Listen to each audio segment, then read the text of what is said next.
আমি যাওয়ার আগে আমার মেয়ে কেন চলে যাবে?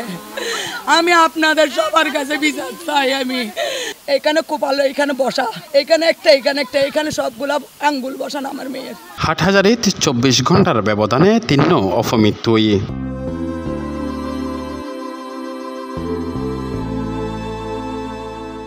হাটহাজারী পৌর সদরত গড়র ফেনলয় উন্না ফিসিয়ারে ইমা আক্তার নামে 16 বছরের এক স্কুল ছাত্রী আত্মহত্যা করছে। শনিবার দুইজে পৌরসভার ফটিকা কামালপাড়া এলাকার রেহানা ভবনত এই ঘটনা ঘটে। নিহত ইমা আক্তার সিপাতলি ইউনিয়নের 3 নং ওয়ার্ডর আলেমুরকুম এলাকা কমল মোতব্বরের বাড়িত প্রবাসী দিদারুল আলমর মেয়ে হওয়া। সে হাটহাজারী বালিকা উচ্চ বিদ্যালয়ত 9ম শ্রেণীত মিদি পড়ে। এদিকে হঠাৎ শনিবারে তার রুম খুলতে যাইরে দেখা যায় ইমা ফ্যানর লয় ঝুলি আছে। পরে তারে উদ্ধার করে হাটহাজারী স্বাস্থ্য কমপ্লেক্সর লই গেলে কর্তব্যরত চিকিৎসক তারে মৃত ঘোষণা করে। পারিবারিক সূত্রে জানা যায় রিমান লয় জিহান নামে এক ফুয়ার লয় বেশ কয়েক মাস ধরে সম্পর্ক আছিল। পরে জিহানর প্ররোচনায় রিমা আত্মহত্যা করছে বলে অভিযোগ রিমার পরিবারের। আর মাইফারে জিহানি নির্যাতন করে মারি ফেলে, আর মাইফারে বেশি প্রচুর মারছি, বেদি মারি আর মাইফারে ইল্লে অনর মতন করছি, গলিবে জাগে গরিবের মতন নাহি।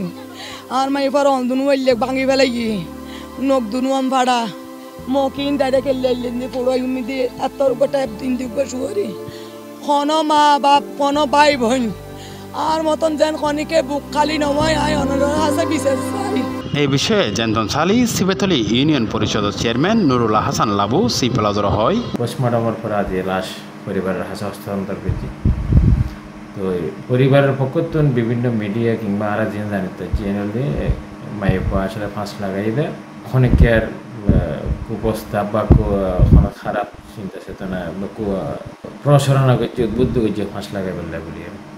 তো পরিবারের পক্ষ থেকে যে দাবিকে নিটি ইয়ান যদি সত্য হয়ে থাকে আমরা আশা করছি আমাদের স্থানীয় চেয়ারম্যান হিসেবে যার মাধ্যমে ইয়ান বা মাইপার মায়ে ভালো জানিব যদি এই ধরনের ঘটনা ওই তাকে দেয় তাহলে হওয়াই বেড়ে ধরিয়ে আইনিভাবে এবার বিচার গান আরা চাই।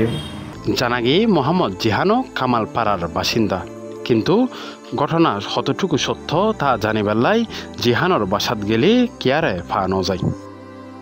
ইন্দিয়া হাটহাজারী পৌরসভা দেওয়াননগর এলাকাত নেশাদ্রব্যর লই মিশিয়ে হাসির সিরাপ সেবন করাই 2 জনের মৃত্যু। তারা 2 জনই হাটহাজারী বাজারত মধ্যে তরহারি ব্যস্ত। একজন ঈদে রাসেল আর একজন ঈদে মোহাম্মদ শাকিল। একজন 18 বছর বয়সী আর একজন 14 বছর বয়সী। ইন্দিয়া তরহারি বিক্রেতা মোহাম্মদ রাসেল হাটহাজারী দেওয়াননগর এলাকাত হামিদ আলী তালুকদার বাড়ির আব্দুল শুক্রুর পুত্র এবং শাকিল একই এলাকাত সিদ্দিক আহমদের বাড়ির মৃত ইলিয়াসের পুত্র বলে জানা গিয়ে। মানে সিরাপ জাতীয় কিছু ট্যাবলেট বাদে নিয়ে এই লইলে কিশোরত গিয়ে কিশোরত যায় তারা অনর বর দিয়ে 2-3 ঘন্টা বাজিয়াতে এড়ে যায় বাজিয়ানোর বর দিয়ে ওদের ওই তৈরি আর তুন কিশোরত সহ্য হয়ে ইতারা ফোন যে তুন গিয়ে গার্জেন বর আর মেডিকেল নিয়ে মেডিকেল নেওয়ার বর দিয়ে তারা হতে তার বীজ জাতীয় কিছু হয় বীজ জাতীয় কিছু তারা সিটাং মেডিকেল আনবই। এই বিষয়ে জানতাম চাইলে হাটহাজারী মডেল থানার ওসি মোহাম্মদ মনিরুজ্জামান সি প্লাজর হয় তারার সুরত হাল প্রতিবেদন গড়ই তারার ময়না তদন্তলাই চট্টগ্রাম মেডিকেল কলেজ হাসপাতালত প্রেরণ গড়ই মামলা হলে আইনগত ব্যবস্থা গ্রহণ করা যাব। Shoebur Rahman, C plus TV, Chittagong.